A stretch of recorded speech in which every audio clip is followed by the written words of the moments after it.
Welcome to Truth Transistor Radio. This video is part of a series called Once to Die and Then the Judgment. If you haven't started from the beginning, I recommend you go to my channel and find the playlist called Once to Die and Then the Judgment. I get deep into what the Bible says about the sinful condition of man, the way to salvation, and the eternal destination after the judgment. Here we are in part 5 of this series, and this is going to be a short one because at the end of part 4, I discussed Romans 8:28 through 30. And after that, I immediately learned something new that actually gave a stronger argument for what I'm trying to say. And so I wanted to go through that today. So let's read through it once again. And we know that for those who love God, all things work together for good, for those who are called according to his purpose. For those whom he foreknew, he also predestined to be conformed to the image of his Son, in order that he might be the firstborn among many brothers. And those whom he predestined, he also called. And those whom he called, he also justified. And those whom he justified, he also glorified. Now, this is a granddaddy proof text, one of the granddaddy proof texts for what is known, well, the doctrines of tulip. And so let's walk through it. First of all, in verse 28, some people use this to say that God causes all things to happen. Now let's look at it closely and look at different possibilities here.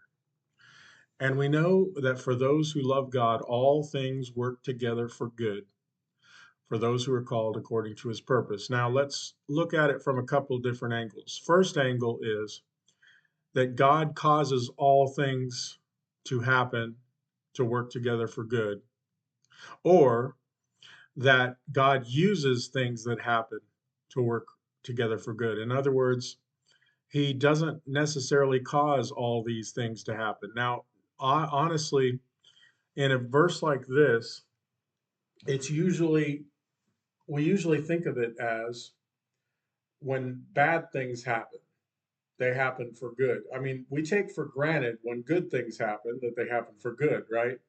But in this case, I assume it's talking about um, when things that aren't going well, that God is still at work in those things.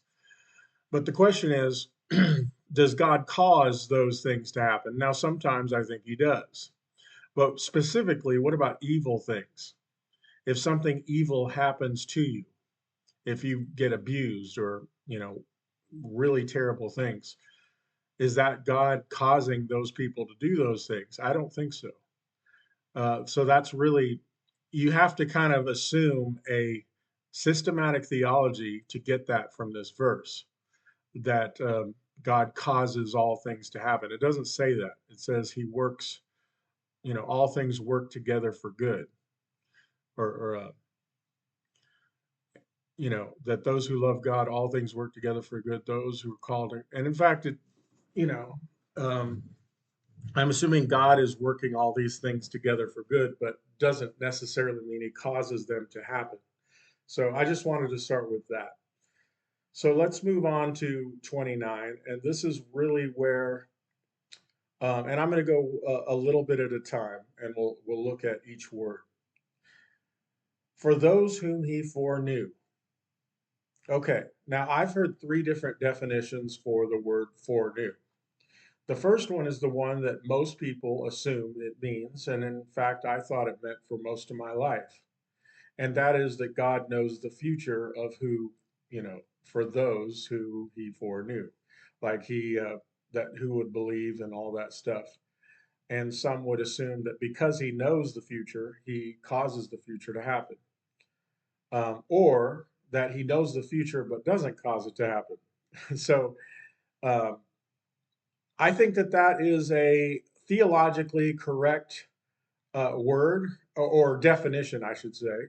I do believe God knows the future. There is a systematic theology now known as open theism, which basically means that God doesn't know the future and that God is reacting as we go and putting things together uh, in reaction to what happens. But I don't think that's true. I think God already knows everything in the future. So I don't think that's inaccurate to say or to use that definition. And even if we do, it's 50-50 at best, meaning the question of whether God causes everything he foreknows will happen or not. So those who hold the doctrine of tulip assume that God not only foreknows, but that also concludes that God causes things to occur. But the other side of that is, yes, God foreknows the future, but he also, that doesn't mean he caused it to happen.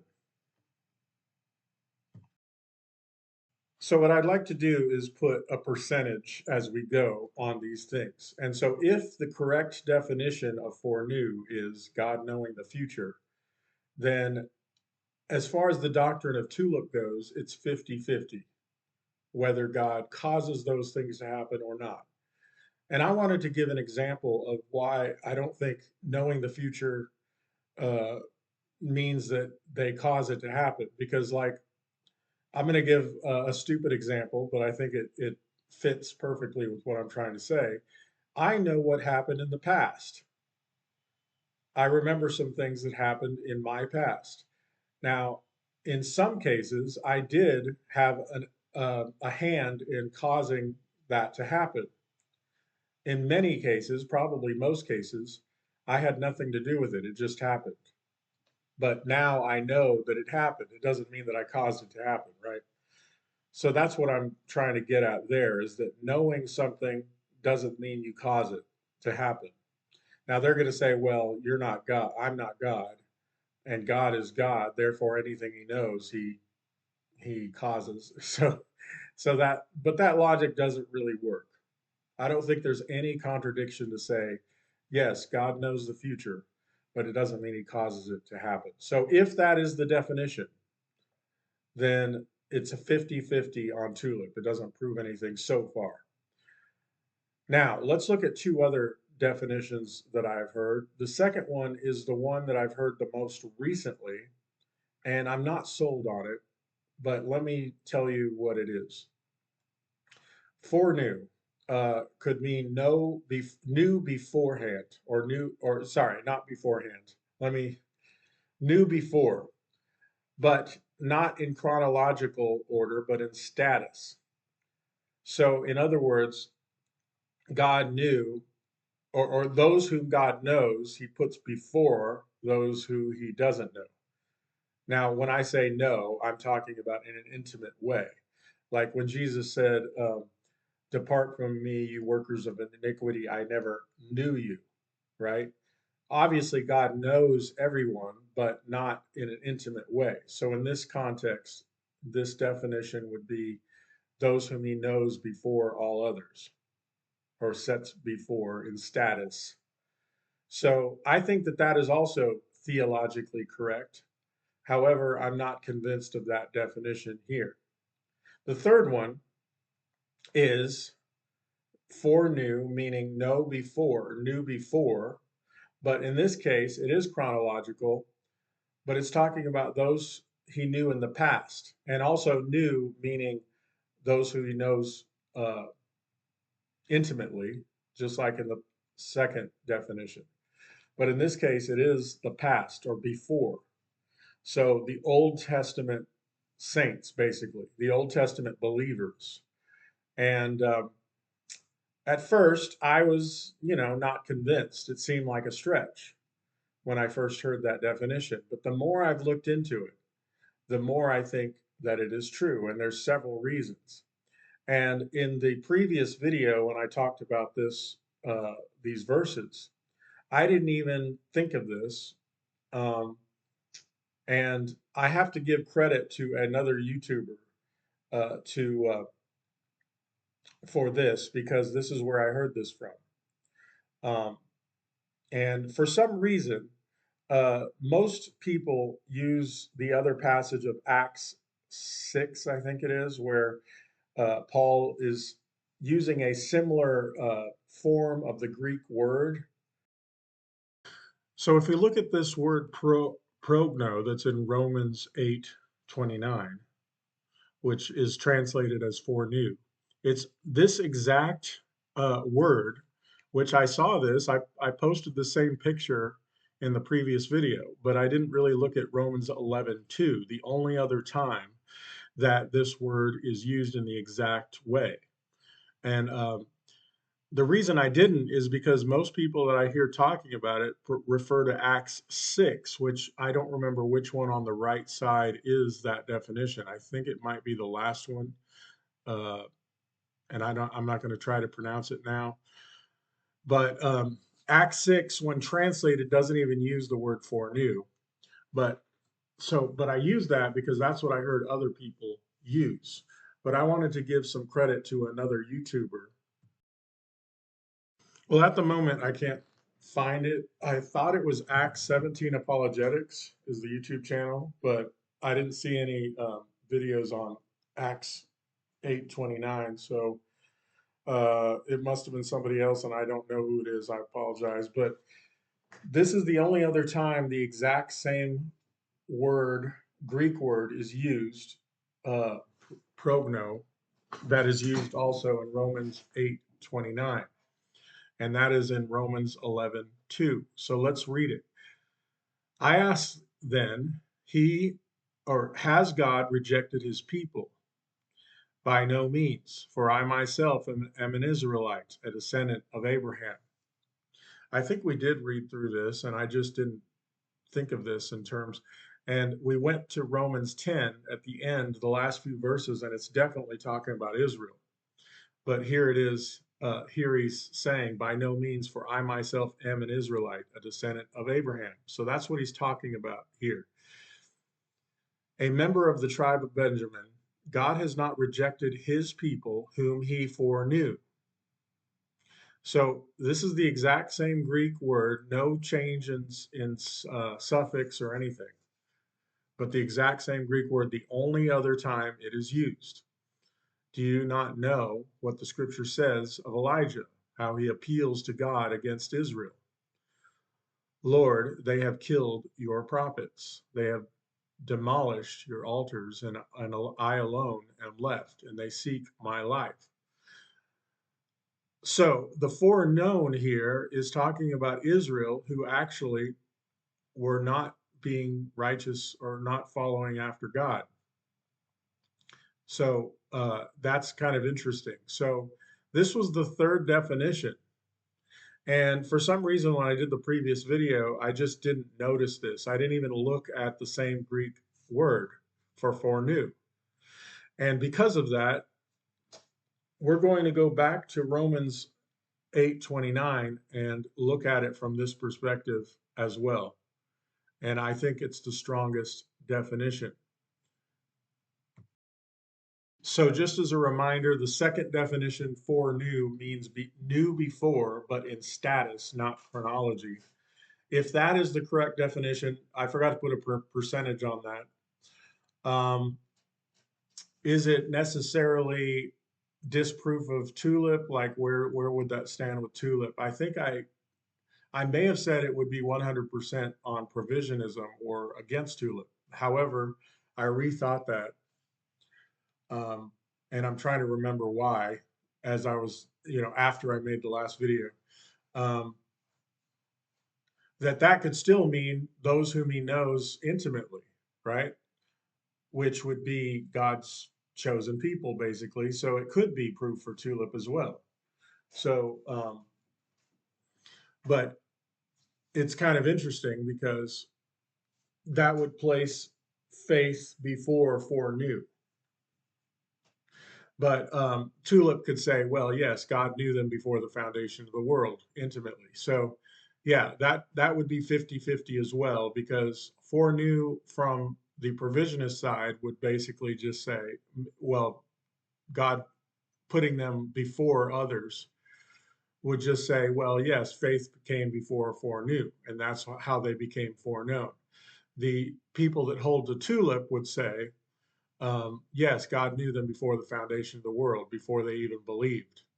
So if that's the correct definition, I'm 50-50 on it. Now, here's the third one that we just looked at, and I showed you the same Greek word, no change in suffix, nothing. The only other time it's used in the exact same form was in Romans 11:2, and it's specifically talking about the Israelites, the or the believers in the past, those whom he knew before, and I assume before Christ came. But so let's look at it from that perspective. For those whom he foreknew, he also predestined to be conformed to the image of his Son, in order that he might be firstborn among many brothers. Okay, if foreknew is talking about believers in the past, all of a sudden, this predestined to be conformed to the image of Son, in order that he might be the first among many. That second phrase, that last phrase of the verse, in order that he might be the firstborn among many brothers, makes perfect sense. That phrase made no sense to me before. Like when I took the foreknew to mean knowing the future, that is, that God knows who will believe from Adam and Eve all the way to the last person in the future that still hasn't believed yet. Seems to not make sense, that phrase, the firstborn among many brothers. But if it's all the old covenant believers that were predestined to be conformed to the image of his Son, that is, when Christ came and he died and was raised from the dead, that they were not necessarily born again until Christ raised from the dead. Whereas we, when we come to faith, we are born again immediately. So all of a sudden, the predestined is only referring to the past believers before Christ came. And all of a sudden, if that's the definition, I would say it's 100% to against tulip.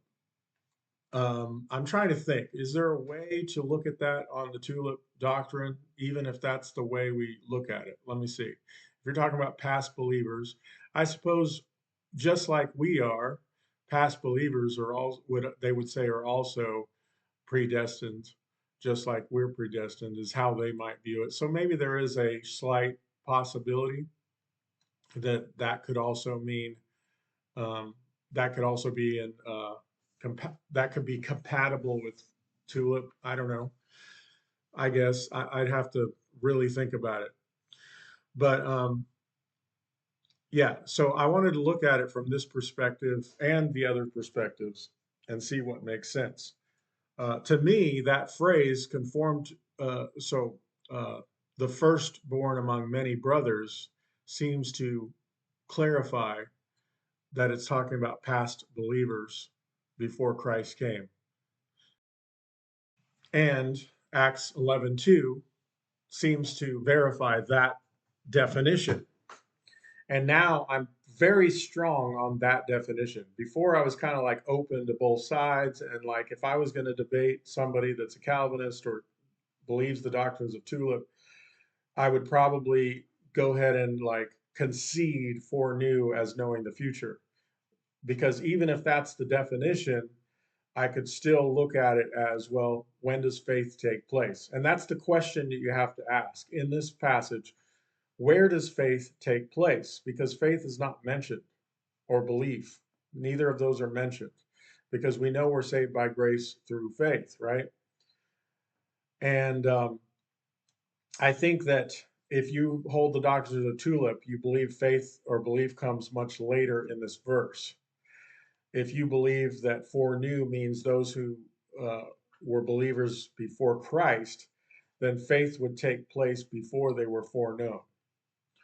Uh, Now, in the second definition, foreknew as who God places before others, in other words, preference or status, I suppose faith could still come later because he uh, he knew them before the foundation of the world. He was intimate and he chose them basically before the foundation of the world. So that could be said that way, or that they became believers and therefore were set before others because of their belief.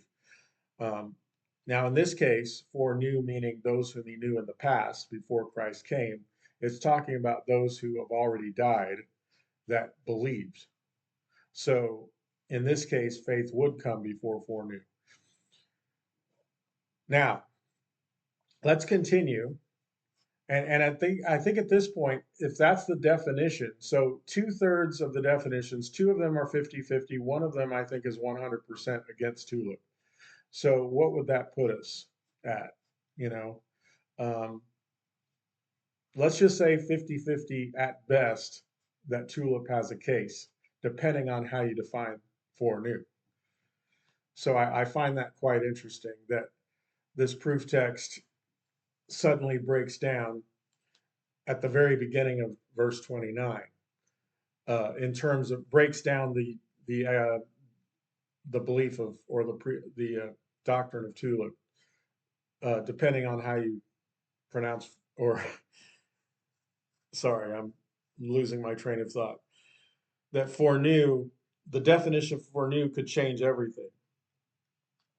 And at best, so if it's two-thirds are 50-50, two of these are 50-50, and one is 100, what would that percentage be if we divide it into, let's make it six parts. One, two, four. So two, yeah, 4 out of 6 would mean would be against tulip. So two-thirds of this so far goes in favor of provisionism. I hope that makes sense to you. I'm trying to use some math here. So let's continue. And those whom he predestined, he also called. And those he called, he also justified. And those he justified, also glorified. Now let's look at predestined. He also called. Um, let's think about it first from the perspective of knowing the future. In this case, the question is, did he call them to belief or did he call them to service? And so if foreknew as knowing the future is the correct definition, it's 50-50. What about set before or those whom he puts above in status? Um, he predestined, he also called. They would, I think, they would have to assume they're already believers as well. And then with the correct definition of those who he knew in the past, he called, right? Just, because they were faith, people of faith. So he called Abraham, he called Isaac, he called Jacob to be something, right? To Abraham be the father of many nations, right? Moses to help lead the Israelites out of Egypt. So those are just things to keep in mind in terms of this. The other possibility is there's a verse somewhere, and I don't have it with me, but you can look it up, where it talks about when Jesus died, he was preaching to the souls that had died. Um, and I don't remember where that is, but look it up. And in case I'm having a personal Mandela effect and assuming something is in Scripture, please check that. But the other theory would be that those who had faith in God in the old covenant had died before Christ came, and when Christ died, he called them to himself, and he said, "I am the promised one." Right? That's possible. That's possible as well. So it is also calling them to faith in himself, in a sense. But these were people that had faith in the Father already. Uh, So called, it doesn't say what they're called to. It just says they're called. Now the next phrase, and to those he called, and to those whom he called, he also justified. I think that those who hold the doctrines of Tulip would say, see, after calling comes justification. And how is one justified? By faith. So faith, they would say, or I'm sure many, I'm not going to put them all in one box, but it seems to make sense to say faith comes after the calling, because without the calling, they can't believe. And they're assuming the calling is towards faith. So that's a good argument. But if calling is to service, it doesn't necessarily mean that, but it seems odd that justified doesn't come till after they're already in service. Unless you take the definition that foreknew means those whom he knew in the past. That is, those believers that in the old covenant, when Christ raised from the dead, that's when they were justified. So that makes perfect sense. And to those whom he justified, he also glorified. Now I heard Beyond the Fundamentals define this as, or give this view, that glorified and justified are both future events, or at least glorified is, because he assumes glorified in this context is talking about glorified bodies, which would be in the future, which hasn't happened, even though it's written in the past tense. And I thought about that too, and I started leaning that way briefly. So considering that, what would justified mean in this context if it's talking about a future event? Well, maybe at the final judgment seat of Christ, all those who had faith are justified at that moment. So that would be how you look at it. However, it is a bit grammatically problematic because if it did mean a future event, it would make more sense for it to say, and those whom he called, he will also justify, and he will also glorify, would make more sense. But I also have to state that it doesn't say glorified bodies, it just says glorified, which may not mean the same thing.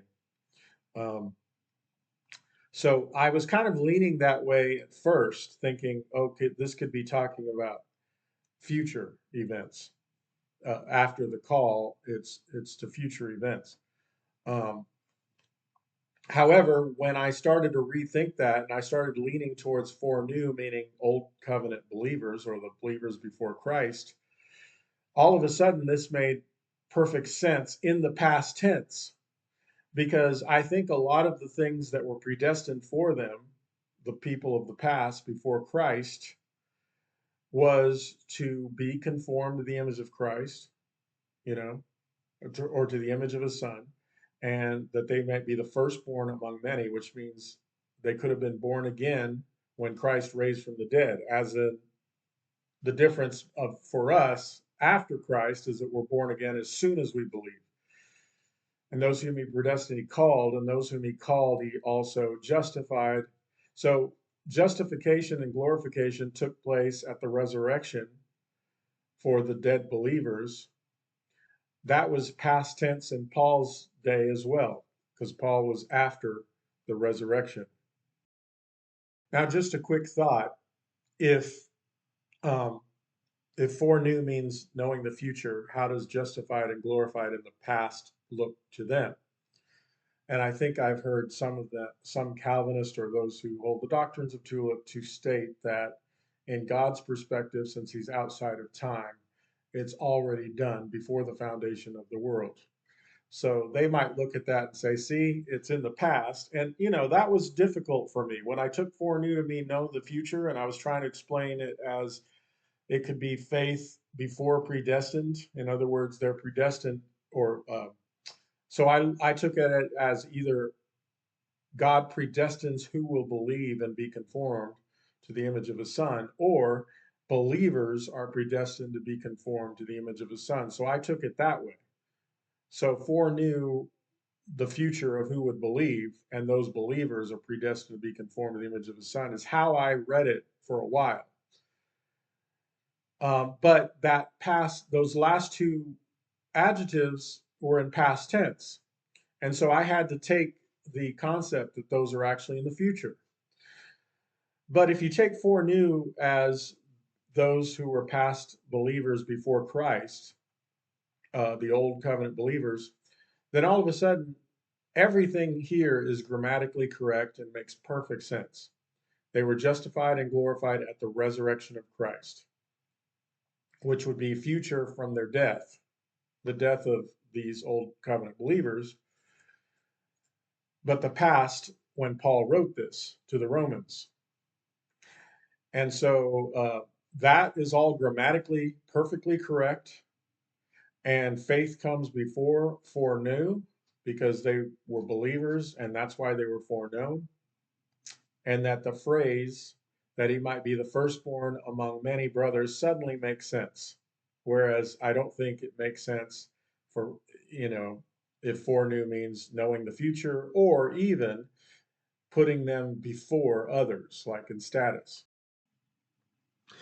So anyway, I just wanted to go through that one more time to to make it a little stronger than what I did in part 4 and focus fully on that verse again. But to me, Romans 11:2 proves that foreknew does not mean in Romans 9 or Romans 8:29 that foreknew means knowing the future. And again, I want to make it clear, I do believe God knows the future, but I don't think that's the context of this verse. And so, in my opinion, that emphatically proves that this is not talking about the doctrines of tulip at all. Now, one thing I noticed is that I'm completely on Romans 8:28. I completely missed the point that the focus they give is not on that God causes all things to happen and then works them together for good. The point is the word called, those who are called according to his purpose. And we did talk about called in Romans 8:29 and 30, verse 30 actually. And I already mentioned that calling could be to service and not necessarily to salvation or to belief. So when it says called according to his purpose, I think that proves that point as well, according to his purpose.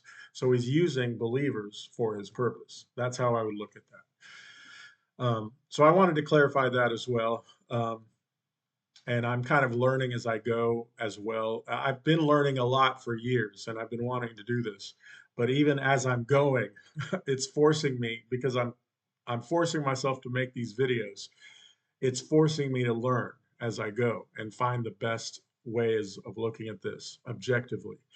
And I think I was very honest with Acts 6 in the last video to say that's a different form of the Greek word, and I'm not sure that that proves anything. And here in Romans 11:2, we have the exact same form of the Greek word for foreknew, and that changes the whole meaning of the verses, in my opinion. Okay, I hope that all makes perfect sense. And I hope you realize, I think that, in my opinion, that proves that this verse is not teaching the doctrines of tulip at all. All right, thank you all and have a wonderful day.